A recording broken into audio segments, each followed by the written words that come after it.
আজকে যে থোড়ের রান্নাটা করেছি সম্পূর্ণ আলাদাভাবে, প্রত্যেকটা রান্না স্টেপ বাই স্টেপ দেখুন, তাহলে বুঝে নিতে পারবেন। রাধে রাধে বন্ধুরা, তোমরা সবাই কেমন আছো? আশা করি ভালো আছো।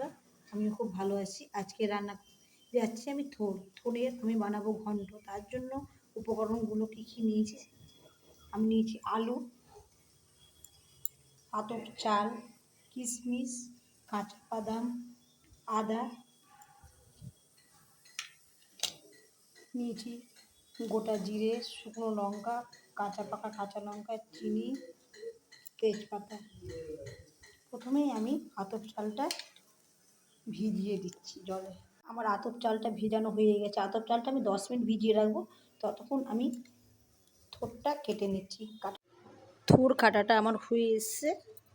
এবার আমি আলু কাটা দেখাচ্ছি। কাটাটা কমপ্লিট হয়ে গেছে। এবার আমি আলুটা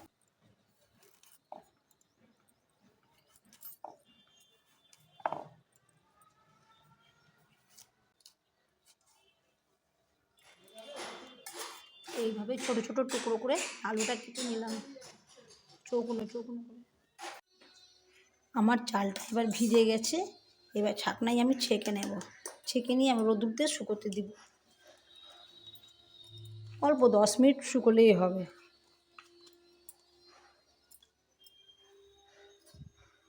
ঠোঁটটা লবণ দেব, সামান্য লবণ দিয়ে এইভাবে আমি হাতে একটু করে চটকে নেব। থোড় না চটকালে কিন্তু ডাইরেক্ট কড়াইয়ে দিলে এটা গলবে না, সে হাত দিয়ে চটকে নিতে হবে। আমি এবার কড়াইয়ে তেল বসিয়ে দিয়েছি। তেলটা আমার গরম হয়ে গেছে। আমি এখানে প্রথমেই আতপ চালটা একটু সামান্য হলুদ মাখিয়ে নিচ্ছি।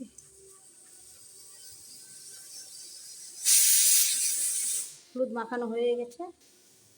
চালটা ভেজে নিচ্ছি। আমার চালটা ভালোভাবে ভাজা হয়ে গেছে। একটু পুটপুট করে আওয়াজ হলেই ভাজা হয়ে গেছে। চালটা আমার ভাজা হয়ে গেছে। এবার উঠিয়ে নিচ্ছি।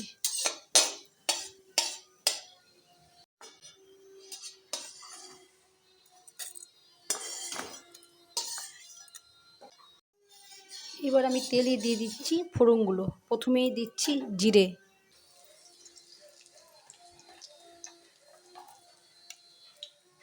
তারপরেই দিচ্ছি শুকনো লঙ্কা, তারপরে দিচ্ছি ফোড়নটা আমার ভালোভাবে ফুটে গেছে। এবার আমি দিয়ে দিচ্ছি তেজপাতা, তারপরে দিয়ে দিচ্ছি আলুগুলো। আলু ভাজার জন্য আমি সামান্য লবণ দিয়ে দিচ্ছি। এবার আমি আদা আর কিশমিশটা বেটে নিচ্ছি পাটায়। আমার আদাটা ভালোভাবে বাটা হয়ে গেছে। এবার আমি তুলে দিচ্ছি।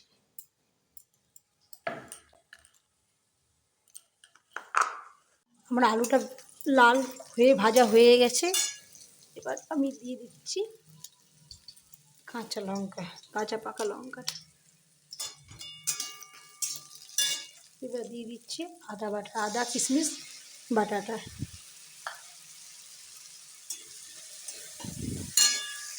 এবার দিয়ে দিচ্ছি 1 চামচ জিরের গুঁড়ো। দিয়ে দিচ্ছি বাটি ধোয়া জলটা আদার। এই মশলাটা ভালোভাবে আমি কষে নিচ্ছি। এইবার আমি দিয়ে দিচ্ছি হলুদ। লবণটা এখন আমি দিচ্ছি না, কেন লবণ দিয়ে আমি থোড়টা চটকে রেখেছি আগে। এবার আমি কাঁচা বাদামগুলো ভেজে নিচ্ছি, তুলে নিচ্ছি।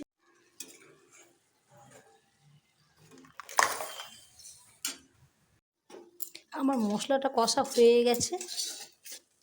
এবার আমি দিয়ে দিচ্ছি থোড়টা। এইভাবে ভেঙে ভেঙে হাত দিয়ে দিতে হবে, নাহলে গোটা লেগে থেকে যাবে।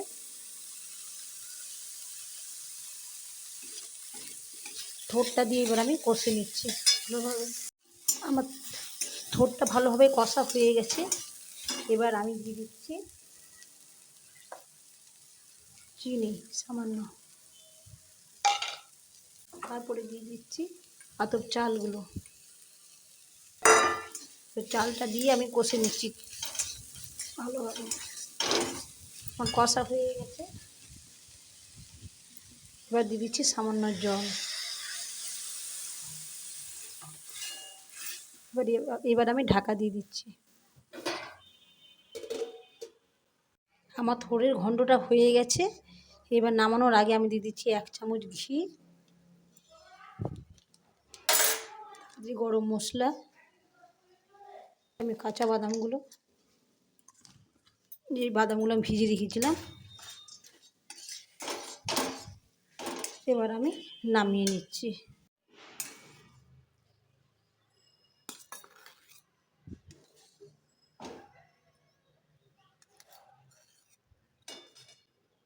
আমার থোড়ের ঘন্ট রান্নাটা কমপ্লিট হয়ে গেছে।